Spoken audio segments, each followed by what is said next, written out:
सहज ही अपनी ओर हम चले वतन की ओर।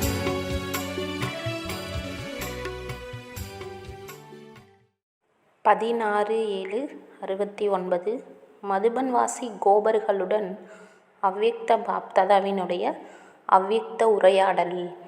இன்று எதற்காக அழைப்பு விடுத்தீர்கள்? சந்திப்பதற்காகத்தான் அழைத்தீர்களா அல்லது வேறு ஏதேனும் லட்சியம் உள்ளதா? நீங்கள் அனைவரும் இந்த கூட்டத்திற்கு எந்த அழைப்பின் பேரில் வந்திருக்கின்றீர்கள்? மதுபனவாசி கோபர்களுடைய இந்த சந்திப்பு எந்த லட்சியத்துடன் நிகழ்கின்றது? குழந்தைகளாகிய உங்கள் அனைவருடைய பரிவர்த்தனை விழாவிற்காகவே பாப்தாதா வருகை புரிந்துள்ளார்கள். ஆகவே பரிவர்த்தனை விழாவிற்கு வந்திருக்கின்றீர்கள். பட்டியில் எதற்காக அமர்ந்திருந்தீர்கள்? பரிவர்த்தனைக்காக அமர்ந்திருந்தீர்கள். ஆகவே இன்று பரிவர்த்தனை விழாவில் சந்தித்து கொண்டிருக்கின்றீர்கள். மாறுவதற்கான தீவிர விருப்பம் அனைவருக்குள்ளும் மிக அதிகமாகவே உள்ளது. உற்சாகமும் இருக்கிறது, தைரியமும் இருக்கிறது. இன்று பட்டியினுடைய நாட்குறிப்பின் மூலம் இது தெரிய வருகிறது. இந்த கோபர்களின் பரிவர்த்தனையினுடைய உற்சாகத்திலிருந்து தங்களுக்கு என்னென்ன தெரிகின்றது? எவ்வாறு புயலை கண்டு மழை பொழியப் போகிறது என்று அறிய முடிகிறதோ அவ்வாறு இந்த பரிவர்த்தனையினுடைய ஊக்கத்திலிருந்து தாங்கள் என்ன புரிந்திருக்கின்றீர்கள்? பரிவர்த்தனை எதை உணர்த்துகிறது? இந்த பரிவர்த்தனையின் ஊக்கமானது விசேஷமாக இப்பொழுது பிரத்யட்சத்திற்கான சமயம் அருகாமையில் உள்ளது என்பதை உணர்த்துகிறது. முதலில் பிரத்யட்சமாகும், பிறகு இந்த சிருஷ்டியில் சொர்க்கம் பிரத்யட்சமாகும். ஆகவே பிரத்யட்சமாகப் போகிறது என்பதை உணர முடிகிறது. நிகழ்காலத்தில் ஒவ்வொரு குழந்தையும் அவரவர் பிரத்யட்சத்தை பிரத்யட்ச ரூபத்தில் கொண்டு வருவதை காண முடிகிறது. முன்பு குப்தமாக இருந்தது. எவ்வாறு சூரியனின் பிரகாசத்தில் நட்சத்திரங்கள் மறைந்திருக்கின்றன, சூரியன் மறைந்த பிறகு நட்சத்திரங்களின் ஜொலிப்பு வெளிப்படுகின்றது. அவ்வாறே இப்பொழுது ஞான சூரியன் வியக்தத்தை விடுத்து அவ்யக்த வதனத்தில் நிற்கின்றார்.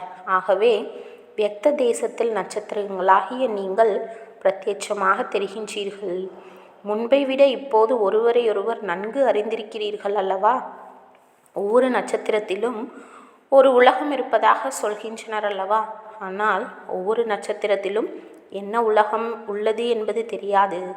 இந்த ஆகாய நட்சத்திரங்களில் எந்த உலகமும் இல்லை. ஆனால் இந்த பூமியில் சைத்தன்ய நட்சத்திரங்களுக்குள் ஒவ்வொரு உலகம் உள்ளது. தன்னுடைய உலகம் காட்சி கிடைக்கின்றதா? உங்கள் அனைவருடைய சங்கமயுகத்தின் சம்பூர்ண ரூபத்தை சிறிது காலத்திலேயே பார்ப்பீர்கள். சங்கமயுகத்தின் சம்பூர்ண ரூபம் எது என தெரியுமா? சக்திகள் மற்றும் பாண்டவர்கள் என்ற ரூபம். இந்த சங்கமயுகத்தின் சம்பூர்ண சொரூபத்தை நீங்கள் அனைவரும் இப்போது பிரத்யட்சமாக தனக்குள் உணர முடியும். நம்முடைய பக்தர்கள் யார், பிரஜைகள் யார் என்பது தெரிந்துவிடும். பிரஜைகளாகப் போகிறவர்கள் அருகாமையில் வருவார்கள். பக்தர்களாகப் போகிறவர்கள் இறுதியில் உங்களது சரணங்களில் தலைவணங்குவார்கள். ஆகவே ஒவ்வொரு நட்சத்திரங்களுக்குள் உருவான ராஜ்யம், அதாவது உலகம் இப்போது வெளிப்படப் போகிறது. எப்போது அத்தகைய பிரத்யட்சம் ஏற்படுமோ அப்போது அனைவரும் ஆஹா பிரபு என்ற கோஷம் எழுப்புவார்கள். இப்போது அந்த சமயம் அருகில் வந்து கொண்டிருக்கின்றது. ஆகவே இப்போது விரைவாக மாற்றத்தை கொண்டு வாருங்கள். நீங்கள் படைப்பாளர் அல்லவா? படைப்பாளர் எவ்வாறு இருப்பாரோ அவ்வாறே படைப்பும் இருக்கும். படைப்பாளர் தன்னுடைய படைப்பின் மீது கவனம் செலுத்த வேண்டும்.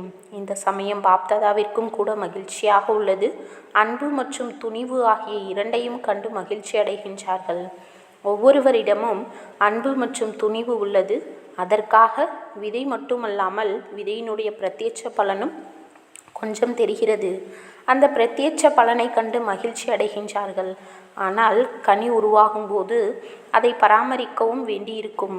நீங்கள் கூட இந்த கனியை மிகவும் பாதுகாப்பாக வைக்க வேண்டும். ஏனெனில் அந்த கனியை பாப்தாதாவையே சுவீகரிக்க செய்ய வேண்டும். ஆனால் இடையில் மாயை என்ற குருவி பழத்தை எச்சில்படுத்தி விடாமல் எச்சரிக்கையாக பார்த்து கொள்ள வேண்டும். கனி கனிந்த பின் பறவைகள் அதை உண்பதற்காக மிகுந்த முயற்சி செய்யும். அவ்வாறே இந்த மாயையும் இந்த கனியை உண்பதற்கு முயற்சி செய்யும். ஆனால் நீங்கள் யாருக்காக கனியை கனிய வைத்துள்ளீர்கள்? ஆகவே பூரணமாக பாதுகாக்க வேண்டும். இப்போது கனி வெளிப்பட்டுள்ளது. முழுமையாக கனிந்த பின் சுவீகாரம் செய்வார்கள். அதுவரை பராமரிக்க வேண்டும். கனியை பாதுகாக்க என்ன முயற்சி செய்வீர்கள்? அதற்கான சாதனம் உங்களிடம் என்ன உள்ளது? ஒருவேளை கனி சிறிதளவு எச்சில்படுத்தப்பட்டால் கூட சுவீகாரம் செய்யப்பட மாட்டாது. இப்போது நம்பிக்கையோ மிக நன்றாக உள்ளது. அனைவருடைய நெற்றியில் ஆத்ம நட்சத்திரம் தெரிகிறது. எனினும் அதன் கூடவே உங்கள் நெற்றியில் என்ன பிரகாசம் இருக்கின்றது? நம்பிக்கைகளின் நட்சத்திரம் பிரகாசித்து கொண்டிருப்பதை பாப்தாதா பார்த்து கொண்டிருக்கிறார்கள். இந்த நட்சத்திரங்களுக்கு முன்பு மேகத்தை மட்டும் வரவிடக்கூடாது. இல்லையெனில் நட்சத்திரம் மறைந்து போகும். பிரகாசித்து கொண்டிருக்கும் நம்பிக்கை நட்சத்திரம் என்ன தெரிந்து கொண்டிருக்கின்றதோ அதை பேணி காத்தல் வேண்டும். ஒருபோதும் எந்த ஒரு காரியத்திலும் அது ஸ்தூலமானதோ அல்லது சூட்சுமமானதோ ஒன்று ஒருபோதும் துணிவை இழக்கக்கூடாது. இரண்டாவது, தங்களுக்குள் அன்பு நிலையானதாக இருக்க வேண்டும். அதன் பிறகு பாண்டவர்களுக்கு வெற்றி கிடைக்கும். வெற்றி முழக்கம் கேட்கும். இப்போதோ அவ்வப்போது கொஞ்சம் கொஞ்சம் கிடைக்கிறது. எப்போது வெற்றி கிடைக்குமோ அப்போது நாடகமும் முடிந்துவிடும்.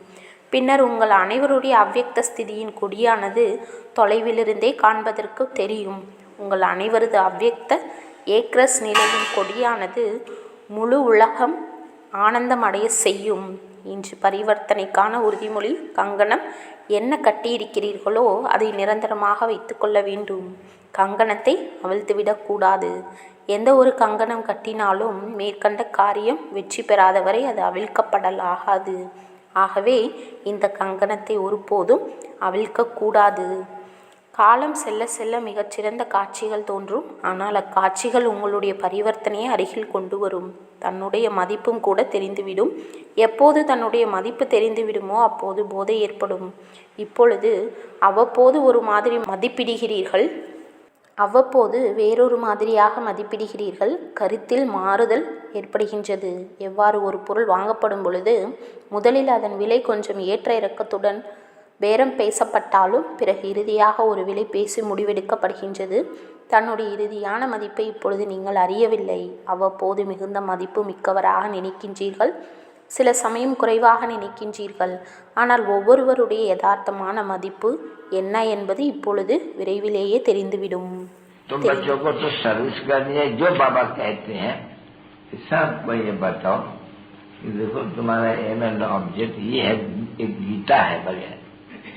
ये राजयोग है ना बच्चे, कैसे है राजयोग? बिल्कुल सहज है कि बाप को याद करो तो ये वैसा मिलेगा तुमको। ओम शांति।